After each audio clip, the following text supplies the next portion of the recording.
এখনো সঠিকভাবে এটা আপনার মনে হচ্ছে 2024 এর নির্বাচনে মানে 2024 এ কোনো নির্বাচন হয় নাই কোটা বলতে মানে বিপদে পড়ে বলা কিন্তু ওইখানে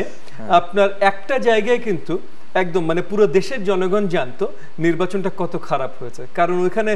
দুই দিকে দুই গণমাধ্যমের মালিক পক্ষ ছিলেন একটা হলো যমুনা টিভি আর একটা হলো ইন্ডিপেন্ডেন্ট টিভি হ্যাঁ প্রতিপক্ষ ছিলেন সো পরিষ্কারভাবে দেশবাসী জেনেছেন যে নির্বাচনে আসলে ওই এলাকায় নির্বাচনে কোন পোলিং সেন্টারে কখন কি হচ্ছে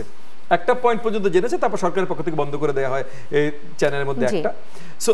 ওই জায়গা থেকে আমরা পরিষ্কার দেখতে পারি যে গণমাধ্যমের আসলে অনেক শক্তি আছে যদি গণমাধ্যম সঠিকভাবে দেখাতে চায় একই সাথে শুরুর দিকেও যদি কারণ দেখেন নির্বাচনে শুধু নির্বাচনের দিন না কিন্তু পুরো প্রচারের সময়টা কিন্তু আসলে ওই যে গণতান্ত্রিক স্পিরিটটা ধরে রাখাটা অত্যন্ত গুরুত্বপূর্ণ সো প্রচারের সময় সব ক্যান্ডিডেটরা আসলে জনগণের কাছে পৌঁছতে পারে কিনা এটা গুরুত্বপূর্ণ আজকে আপনার এই যে এই ইলেকট্রনিক মিডিয়ার যুগে বা ইন্টারনেট মিডিয়ার যুগে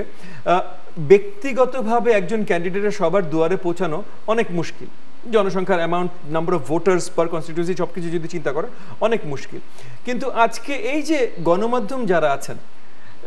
টেলিভিশন চ্যানেলস ইলেকট্রনিক মিডিয়া বলেন বা যেটাই বলেন এদের যদি সহযোগিতা থাকে তাহলে ক্যান্ডিডেটরাও কিন্তু আপনার খুব স্বচ্ছভাবে সুন্দরভাবে তার ভোটারদের দুয়ারে দুয়ারে পৌঁছাতে পারেন যেমন এই যে গত কয়েকদিন আমরা দেখছি ডাকসু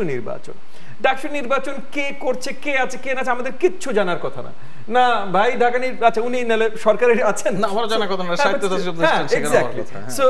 ওনারও জানার কথা না আমারও জানার কথা আপনারও জানার কথা না কিন্তু আমাদের সবার মোটামুটি পছন্দের ক্যান্ডিডেটও আছে কেন পছন্দের ক্যান্ডিডেট আছে কারণ গণমাধ্যম প্রচারগুলো সঠিকভাবে করছে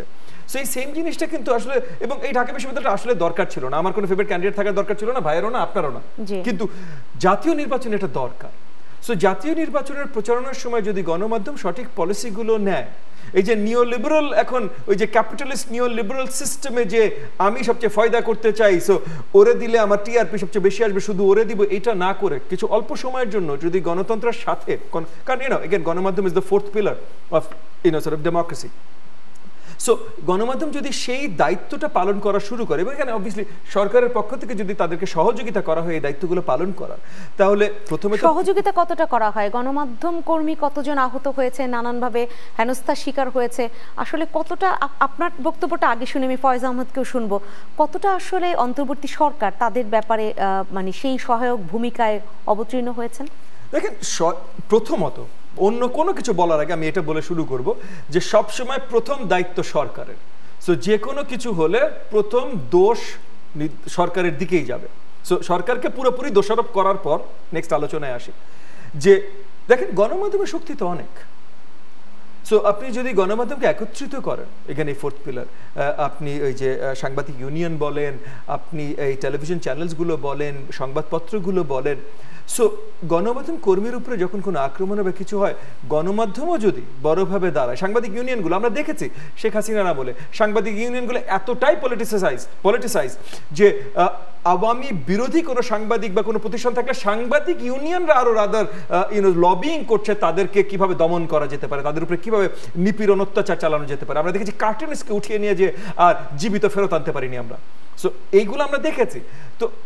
তখন আমাদের ভিতরে এই বিভক্তিগুলো সৃষ্টি হয়েছিল আজকে এখান থেকে আমাদের বেরিয়ে আসার কথা আজকে এই যে চ্যানেলগুলো মানে আপনারা সবাই বেশিরভাগ আমি জানি ভাই শেখ হাসিনা পরিষ্কার করেই সবাই সবসময় বলতেন যে আমি লাইসেন্স দিছি আমি নিয়ে নিব তো অনেকগুলো লাইসেন্স আপনাদেরটা না বাট অনেকগুলো লাইসেন্স কিন্তু শেখ হাসিনাই দিয়েছেন এবং শেখ হাসিনা যখন লাইসেন্স দিয়েছেন নিশ্চয়ই নিজের কাছের নিজের আদরের লোকজনকেই বেশি দিয়েছেন কিন্তু সেই দিন তো এখন শেষ সেই আদরের লোকজনগুলো তো এখন নেই তাহলে আজকে গণমাধ্যমের ভিতরে তো কোনো বিভক্তি থাকা উচিত না আর যদি না থাকে তাহলে গণমাধ্যম যদি একসাথে দাঁড়ায়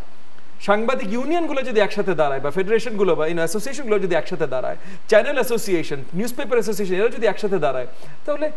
কে আসলে একচেটিয়া সাংবাদিকদের উপর অত্যাচার বা কিছু করে পার পেয়ে যেতে পারবে বিভক্তি কত